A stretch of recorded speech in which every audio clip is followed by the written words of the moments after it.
सलाम टीवी की टीम लोकसभा चुनाव की जमीनी हालात का जायजा लेने के लिए ग्राउंड जीरो पर है। हमारे नुमाइंदे सैयद मुबशिर पहुंचे हैं यूपी के संभल लोकसभा हलके में और जाना वहां के लोगों का रुख। आदाब, सलाम टीवी देख रहे हैं आप। आपके साथ मैं हूं सैयद मुबशिर।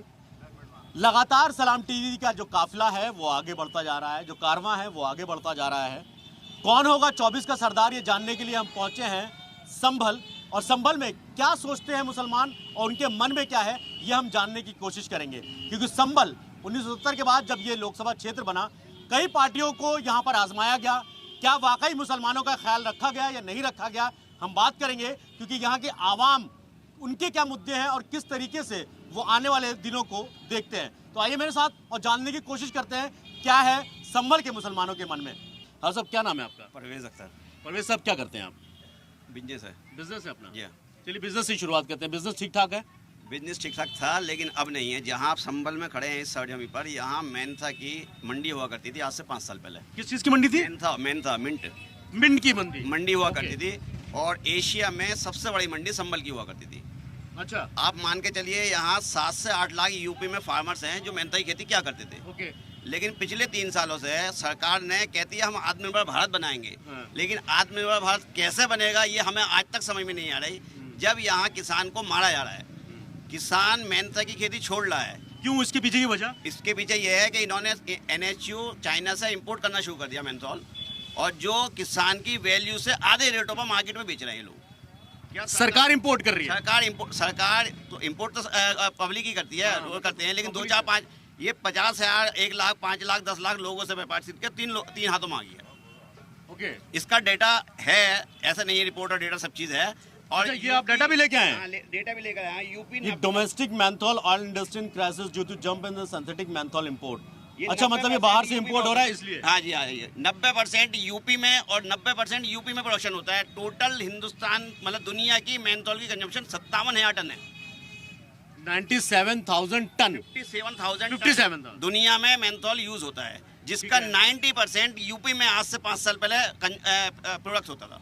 तो अब बंद हो गया ये पूरी तरह? अब इसलिए बंद हो गया कि 90% शेयर सिंथेटिक मेंथॉल का हो गया। ओके। जी हाँ। अब संभल का सबसे बड़ा मुद्दा तो यही है। जब संभल का आदमी पर व्यापार नहीं होगा, काम नहीं होगा, क्या करेगा फिर वो? बिल्कुल। आप कहते हैं आत्मनिर्भर भारत, कैसे आत्मनिर्भर भारत बनेगा जब हम इंपोर्ट कर रहे हैं? हमारा देश पहले इसका एक्सपोर्टर था मेंथॉल का, आज की तारीख में नेट इंपोर्टर बन गया। ये तो बहुत बड़ी एक लूप है जो होता है कि किसानों को जो खेती है उनका तो रोजगार गया।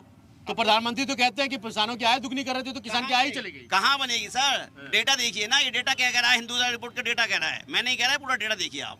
90% होता था सिंथेटिक मेंथॉल आने से। यहाँ लोग ठप बैठे हैं, कारोबार नहीं है, इसलिए लोगों के मन में यह है कि पहले व्यापार, बाद में होगा कोई काम। जब व्यापार नहीं है तो ये सरकार के सारे वादे झूठे हैं। आपको लगता है प्रधानमंत्री ने जिस तरीके से वादे किए थे, किसानों की आय दुगनी होगी, रोजगार में बढ़ोतरी होगी, संभल को कुछ मिला? संभल में तो सर रोजगार में बढ़ोतरी नहीं हुई, किसान जीरो पर आ गया, आत्महत्या कर रहा है किसान। तो फिर क्या है खासतौर पर मुसलमानों के मन में क्या है इस बार? संभल का देखते हुए तो लगता नहीं कोई आदमी बीजेपी को वोट देगा। मुसलमान नहीं, कोई भी किसान बीजेपी को वोट देगा, ये लगता नहीं। अच्छा। सिर्फ हवाई है, मीडिया की बनाई हुई है सब चीज, है नहीं ऐसा कुछ नहीं है। ऐसा किसान की कोई आय दुगनी नहीं। ये एक बहुत अहम चीज हमें देखने को मिली, क्योंकि पूरे यूपी के लोकसभा चुनाव में हम निकले हैं। पहले चरण देखा, दूसरा चरण देखा, तीसरे चरण में हम पहुंच चुके हैं इस वक्त। और ये एक डाटा है जिसमें साफ तौर पर कहा गया कि पूरे वर्ल्ड का जो 90% मिंट की जो खेती होती थी वो यूपी में होती थी। यानी 2 लाख, 4 लाख, 5 लाख, 10 लाख जितने भी किसान मिंट की खेती करते थे वो आज पूरी तरीके से बेरोजगार हैं। और प्रधानमंत्री जी ने किसानों की आय दुगनी करने का वादा किया था। ये तो एक चीज हो गई। परवेज साहब, एक चीज और मैं जानना चाहूंगा, केंद्र की तरफ से, सरकार की तरफ से आप लोगों को संभल के लिए कुछ और चीजें मिली यहाँ पर? मैं 10 साल, 15 साल, 20 साल की बात करूंगा। सर बात करते हैं संभल के विकास की, तो 2004 में जो विकास रामगोपाल जी ने कराया है संभल में, वो विकास आज तक देखने को मिला। सरकारी हॉस्पिटल रामगोपाल जी की देन है।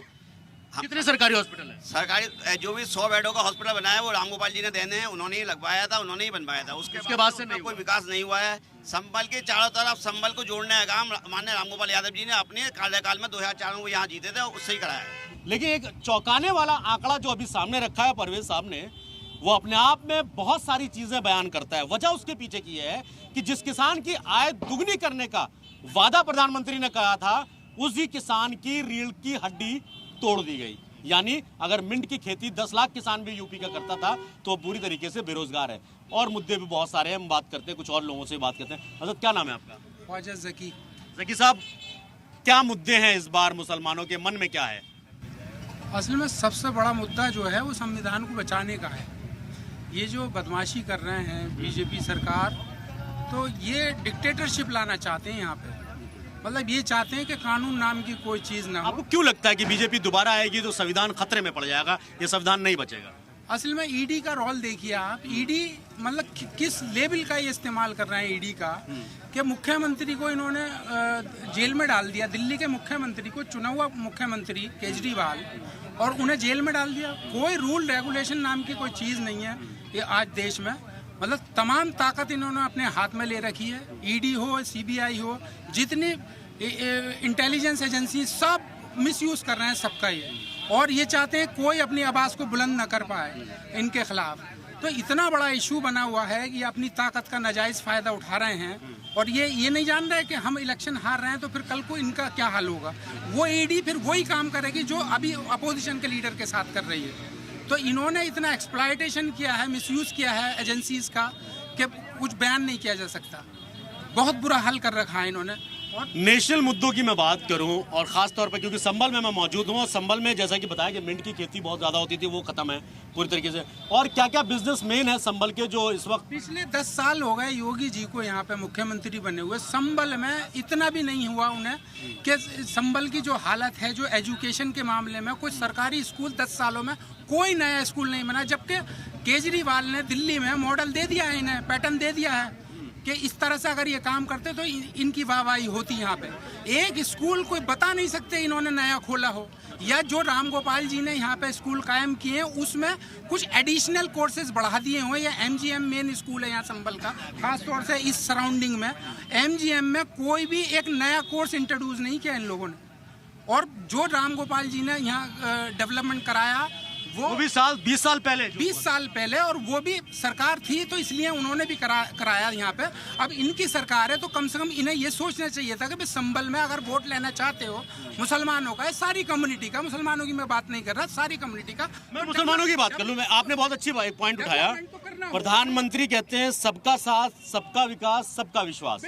तो क्या लग रहा है कि मुसलमानों का विश्वास इस तरीके से जीत पाएंगे जब एक मंच से कहते हैं कि एक से लेंगे और इनको दे दिया जाएगा आपकी पूरी संपत्ति को? विश्वास तो देखिए तब होगा काम करने से, और जुमलेबाजी से नहीं होगा विश्वास। काम करना पड़ेगा विश्वास हासिल करने के लिए। ऐसा तो क्या चाहते क्या है मुसलमान की, किस तरीके का काम करना चाहिए? एक पुलिस वाले की इतनी हिम्मत हो जाती है कि दिल्ली में नमाज पढ़ते हुए वो लात मारेगा। लॉ एंड ऑर्डर का मामला है, बिल्कुल।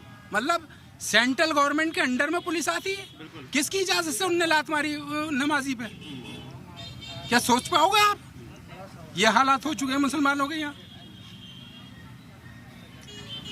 आपने जैसे कहा कि जिस तरीके से केंद्र सरकार के ऊपर बहुत सारी जिम्मेदारियां हैं और कई उम्मीदें हैं, लेकिन प्रधानमंत्री मंच से अगर इस तरीके की चीज़ें बोलते हैं तो वो सबका साथ, सबका विकास, सबका विश्वास, ऐसे में मुसलमान जता पाएगा फिर विश्वास अगर इस तरीके की चीज़ें होंगी? बिल्कुल नहीं जता पाएगा। ये तो अभी करंट का मामला है।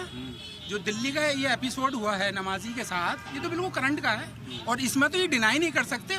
उसे सस्पेंड किया है, उसे टर्मिनेट करिए आप, तभी तो विश्वास जीतोगे मुसलमानों का। काम तो करना पड़ेगा, तभी तो फेथ हासिल कर पाओगे मुसलमानों का, तभी तो वोट डालेगा आपको। सिर्फ बातें और जुमले। और मैं तो हिंदू के लिए भी कहता हूँ, अपने हिंदू भाइयों के लिए, ज़रा बताएं मुझे हिंदुओं के लिए क्या काम किया, अलावा सिर्फ ये कि हिंदू और मुस्लिम। मैं तो ये कहता हूँ हिंदुओं के लिए काम करो, कुछ करके तो दिखाओ भाई, कुछ तो करो। कुछ 80 करोड़ लोगों को राशन दे रहे हैं, मतलब सिर्फ इसलिए कि वोट हासिल करने के लिए, उन्हें नकारा बनाने के लिए। अरे भाई ना मेहनती बनाओ ना। डिजिटल इंडिया की बात होती है कि डिजिटल इंडिया, जरा देखो तो साहब किसानों के साथ क्या हाल हो रहा। मतलब क्या बात करते हो, आपके डिजिटल इंडिया की बात करते हो, दाएं बाएं का पता नहीं है गांव वालों को। अगर अचानक मैं पूछ लो दाएं और बाएं तो हैरान हो जाता, क्या पूछ लिया, ये पोजीशन हुई पड़ी है किसानों की। और मतलब कोई एजुकेशन नहीं है किसानों के पास। स्कूल खोलो, उनके डेवलपमेंट की बात करो आप। मतलब अभी जो चुनाव में चल रहा है मुद्दे की बात नहीं हो रही है, कहीं ना कहीं धर्म पे बात हो रही है, बहुत डेवलपमेंट की बात करेंगे तो जीतेंगे।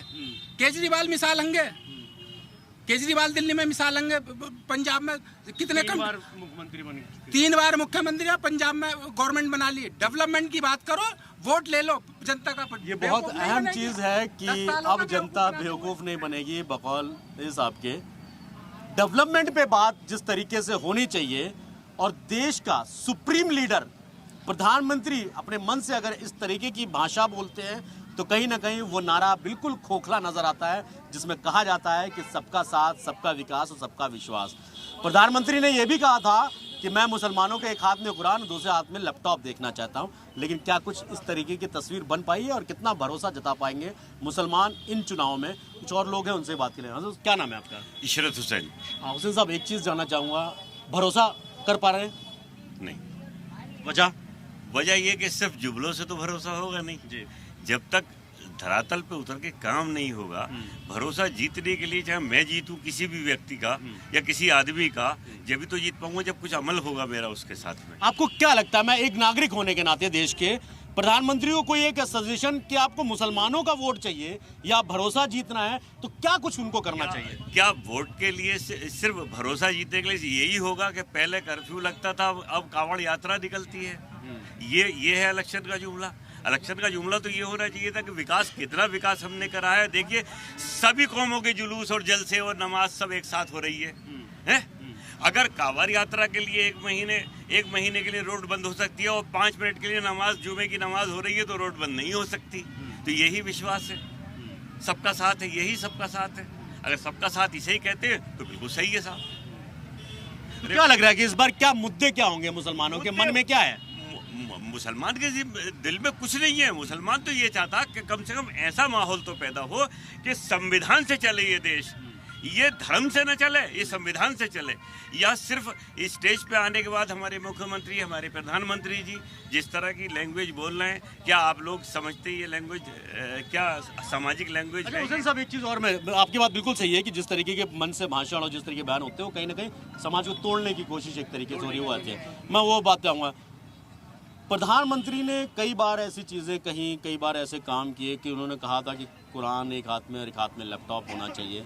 आपको लगता है कि जिस तरीके की भाषा, जिस तरीके के बयान या जो उम्मीद जताते हैं मुसलमानों में ख़ास तौर पर, मुसलमान किस तरीके से आगे बढ़े या उनके लिए क्या कुछ किया जाना चाहिए ताकि वो जो दूरियां हैं, बीच की जो खाई है, वो कम हो सके? तो दूरी कौन दूर करेगा? जो राजा है या समाज का जिम्मेदार है, हमारा प्रधानमंत्री है, माननीय प्रधानमंत्री जी हैं, वही तो ये बात पैदा करेंगे कि हमारे दिलों से वो भय निकले या वो माहौल पैदा हो। अगर ऐसा हो जाता है, माहौल बेहतर हो जाए, आगे के हालात अच्छे हो जाएं, तो क्या लगता है कि फिर मुसलमान भी भरोसा कर पाएगा? क्या इलेक्शन में सिर्फ इस वक्त हो जाएगा वो भरोसा? नहीं, सिर्फ इलेक्शन की बात नहीं कर रहा हूँ। कभी होगा तो देखा जाएगा वो क्या होगा। देखिए अभी तो मैं नहीं कह सकता इस चीज को। अगर ऐसा माहौल होगा तो यहाँ के हिंदू मुसलमान तो हमेशा से एक रहे हैं। क्या मौलाना अबुल कलाम आजाद ने इस देश के लिए कुर्बानी ना दी? क्या वीर अब्दुल हमीद ने पाकिस्तान के छक्के ना छुड़ाए इस जगह पे? कौन सा काम ऐसा रखा? क्या अब्दुल कलाम साहब ने, जिन्हें मिसाइल मैन कहा जाता या कहीं और के थे, वो हिंदुस्तान के ना थे? तो भाई ऐसी बात थोड़ी है। हम सब लोग एक साथ रहते, एक साथ पढ़ते, एक साथ दफ्तरों में काम करते, हमें कभी माहौल गलत नहीं लगता। ये हमारे नेता जो माहौल गलत पैदा कर रहे हैं, इस बात से गलत दूरियां हो रही हैं। हम तो कभी भी दूर ना थे और आज भी दूर ना। हिंदू मुसलमान यहाँ का आज भी भाई भाई है। जाहिर सी बात है, आज सब जियाउर रहमान को वोट दे रहे, कोई तो वजह ही है। हर हिंदू मुसलमान, कोई सी कौम ऐसी नहीं है जो जियाउर रहमान को वोट नहीं दे रही। इस बात हर गांव जाकर आप देख लीजिएगा, ऐसा समर्थन मिल रहा हिंदू। जियाउर रहमान जो संभल से समाजवादी पार्टी इंडिया गठबंधन के जो प्रत्याशी हैं, मैं उनके बारे में अगर चंद लफ्ज़ों में सिर्फ ये कह पाऊँ, मरहूम शफीकुर रहमान बर्फ साहब के पोते, और कहीं ना कहीं एक ऐसी शख्सियत, एक ऐसे ख़ानदान से जुड़े हुए जिनका शिजरा भी अगर उठा के कोई पढ़ ले तो शायद उसको आने वाली नस्लों को बहुत बड़ी सीख मिलेगी। और भी कुछ लोग हैं, मैं एक बार बात करने की कोशिश करता हूं। क्या नाम है आपका? मोहम्मद काशिफ सर। क्या लग रहा है इस बार मन में क्या है मुसलमानों के और मुद्दे क्या होने वाले हैं? मुसलमान एक तरफ, बिल्कुल एक तरफ चला गया, 100% 100% सर। चलिए, किसको चला गया, कहाँ चला गया, मैं नहीं जानना चाहता उसको, ना मैं उससे मेरा कोई कैंडिडेट है। मैं क्या कह रहा हूँ, मैं किसी पार्टी का, किसी ने, सिर्फ मुद्दों पे बात करेंगे हम कि यहाँ के मुद्दे क्या है, जिन मुद्दों पर काम होना चाहिए था, चाहे वो स्टेट गवर्नमेंट या सेंट्रल गवर्नमेंट सर सबसे पहला मुद्दा ये हमारे यहाँ बेरोजगारी बहुत है। युवा जो घूम रहे हैं हमारे, जो 10 पास हैं, 12 पास है सर, और बीकॉम एमकॉम किए हुए हैं, ग्रेजुएशन पोस्ट ग्रेजुएशन, तो सबसे बड़ा मुद्दा बेरोजगारी का है सर। बेरोजगारी यहाँ बहुत है। जब योगी जी हमारे यूपी के चीफ मिनिस्टर हैं तो उन्हें क्यों वैकेंसी नहीं निकाली? और बात करते हैं युवाओं की, तो उनका कहाँ युवाओं का विकास हो रहा? सबसे पहला मुद्दा ये है सर। दूसरा मुद्दा केंद्र सरकार की बात, केंद्र सरकार तो भी बहुत दूर दिल्ली में है। सबसे पहला मुद्दा ये है यहाँ बेरोजगारी, भ्रष्टाचार बहुत हो गया सर। भ्रष्टाचार भी पूरा है यहाँ पे, पूरा है, भरपूर है। तो ये भी कहीं ना कहीं चाहे राज्य सरकार हो या केंद्र सरकार हो, उनको एक बार सोचना चाहिए। मैं अच्छा, क्या नाम है आपका? मेरा नाम है काजी अब्दुल नजीब काई साहब। मैं डिस्ट्रिक्ट गोंडा से बिलोंग करता हूँ। अच्छा, तो यहाँ बदायूं या सॉरी संभल ही रहते हैं। क्या लग रहा है इस बार मुसलमानों के मन में क्या और मुद्दे क्या होने चाहिए जो मुद्दों की बात नहीं हो रही है कहीं फिलहाल? क्योंकि मैं खुले दिल से और साफ तौर पे कहना चाहूँगा कि क्या लगता है कि जिस तरीके से राजनीति हो रही है या मुद्दों पे बात होनी चाहिए? पूरे मुल्क में इस वक्त एक हवा है जो संविधान को बचाने के लिए, डेमोक्रेसी, अगर संविधान नहीं बचेगा तो डेमोक्रेसी की हत्या हो जाएगी, प्रजातंत्र की। पूरे देश में एक हवा है संविधान बचाओ। संविधान रहेगा तो रोजगार, बेरोजगारी, ये मुद्दा सब अलग है। पहले संविधान, और अगर संविधान बदला गया तो मुस्लिम और दलित सड़क के ऊपर टहलेंगे, इनके पावर को सीज कर दिया जाएगा। ये पूरे देश में एक हवा अभी पावर है, क्या लगता है ऐसा? जी, अभी पावर है? चाहे आपने मुस्लिमों की बात की, दलितों की बात, अभी तो फिलहाल ये है ही है। जिस दिन ये रद्द कर दिया जाए उस दिन तो लोग सड़क पे आ जाएंगे। अभी तो है ही है, इत्मीनान है। तो क्या इस बार क्या मन है 24 के चुनाव में? क्या मन है मुसलमानों? 24 के चुनाव में वन साइडेड चुनाव जो है वो एनडीए के खिलाफ है। एनडीए के खिलाफ? यस। आप क्या कह रहे हैं? क्या नाम है आपका? क्या कहना मेरा चाहिए? नाम सरदार है और मैं मेंथा ट्रेड से ताल्लुक़ रखता हूँ, जो अभी परवेज साहब ने बताया।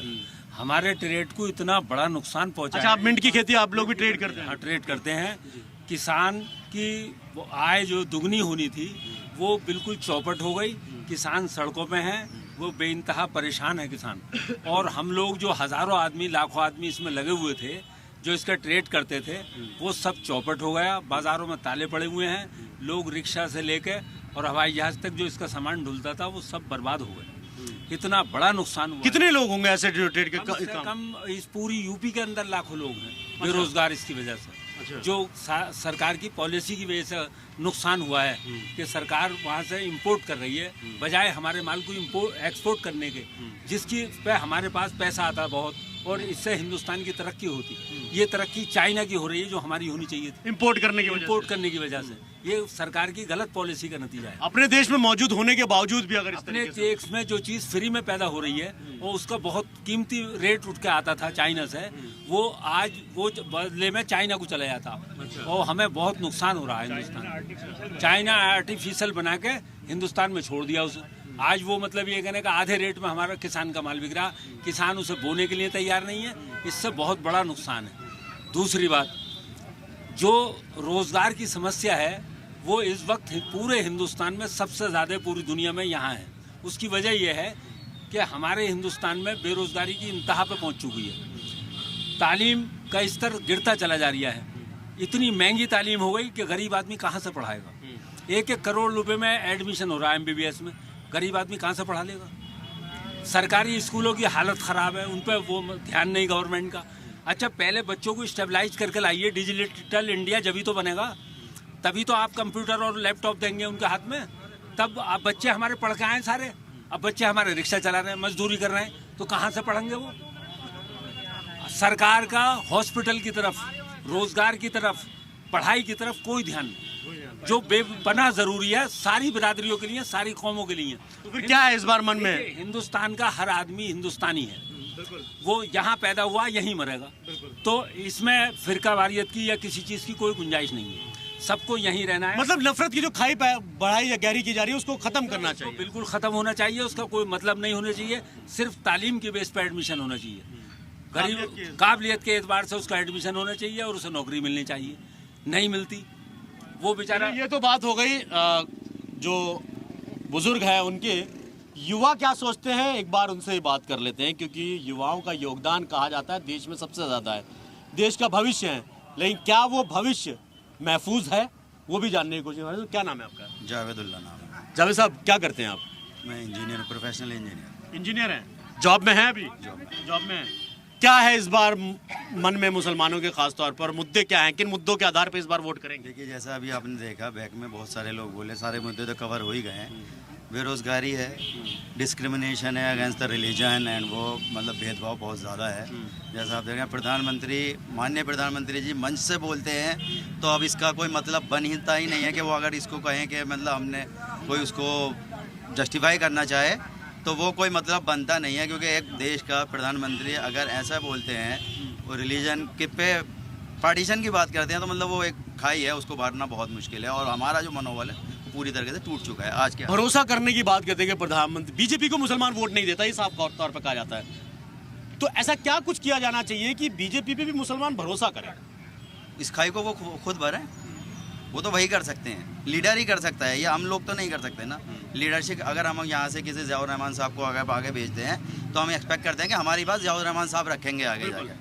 ऑब्वियसली वही जनता इसीलिए अपना प्रतिनिधि चुनती है कि अपने बात को आगे पहुंचाई जाए देश के देश के प्रधानमंत्री जी अगर ऐसा बोलेंगे तो मुझे नहीं लगता है कि मतलब कि हम जैसे लोग हम उन पर विश्वास कर पाएंगे, आगे नहीं कर पाएंगे। मतलब अभी युवाओं की एक सोच है और उस सोच से बहुत सारी चीज़ें इत्तेफाक भी रखती हैं।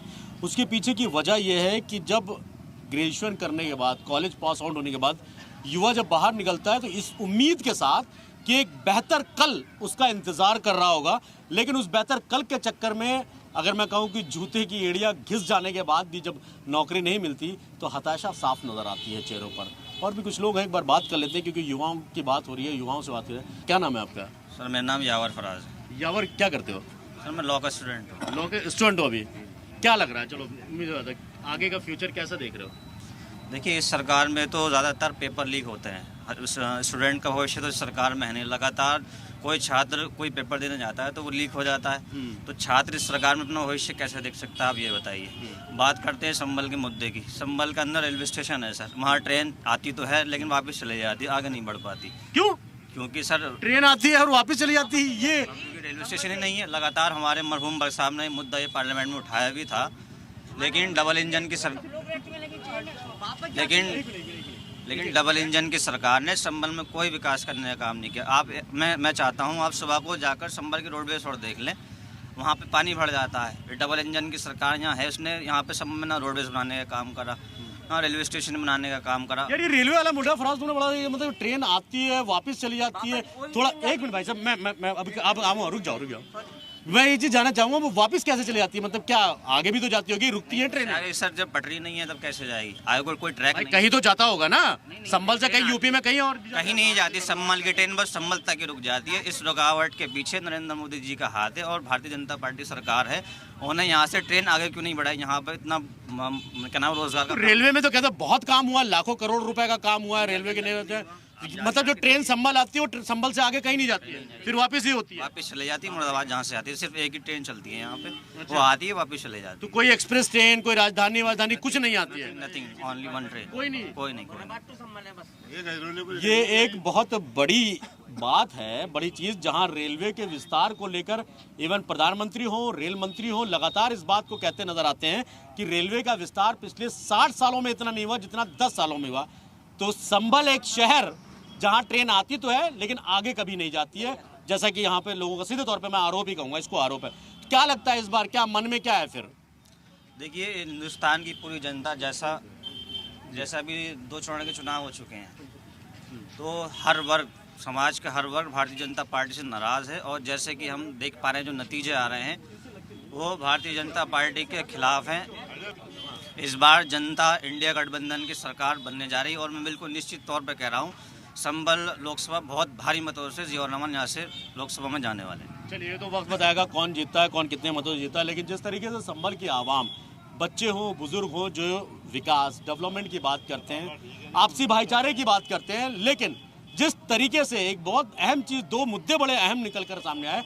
एक तो जो मिंट की खेती करने वाले लाखों किसान यूपी में है वो पूरी तरीके से खत्म हो चुके हैं। दूसरा, ट्रेन यहाँ पर आती है, प्रधानमंत्री हो या रेल मंत्री हो कहते हैं कि रेलों का जो विकास है वो लगातार आगे बढ़ा है, लेकिन संभल यही उत्तर प्रदेश का एक शहर है जहाँ पर डबल इंजन की सरकार भी है और प्रधानमंत्री कई बार यूपी को लेकर कई सारी सौगात देने की बात करते हैं, लेकिन संभल में सिर्फ एक ही ट्रेन आती है और उसके बाद इसके अलावा कोई ट्रेन नहीं आती है।